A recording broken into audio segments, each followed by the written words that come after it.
Replace Russian oil imports with U.S. ethanol production, wisdom or folly?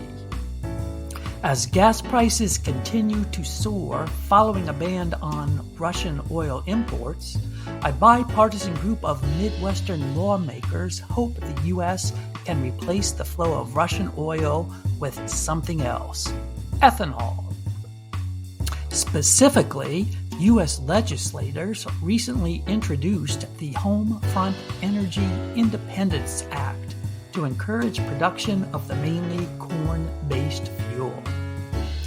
The bill, among others, would make the fuel E15 available year-round, establish an E15 tax credit of at least 5 cents per gallon, and extend expiring tax credits for biofuels. Bill supporters maintain it's time to bolster the United States fuel supply with biofuels.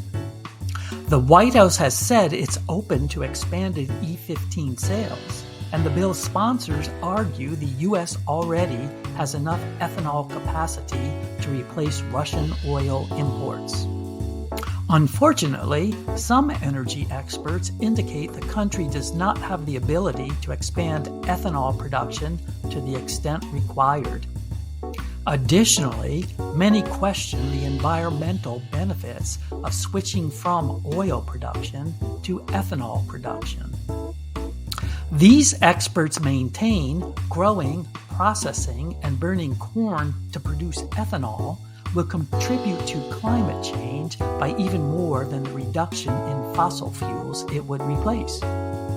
Supporters of the bill suggest increasing ethanol production takes a third path between a transition to a clean energy economy and increased oil production.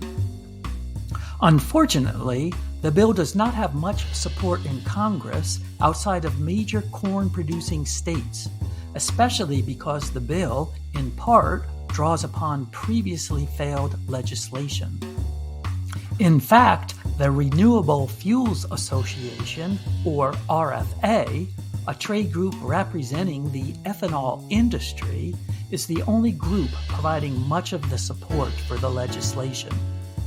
Additionally, and importantly, some climate experts believe an E15 expansion could worsen the climate crisis.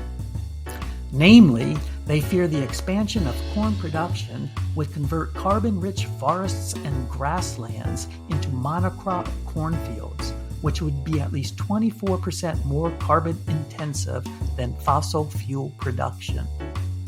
And this excludes the effect of the increased use of fertilizer to grown corn, emitting the equivalent of 29.4 million tons of carbon dioxide each year.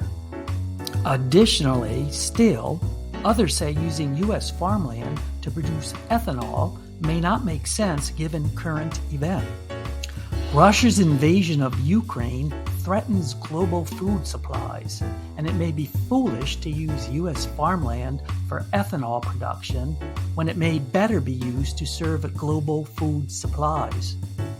Please like and subscribe if you enjoyed this video. It helps others find our content. And please be sure to visit Econobits.com for a list of resources and references.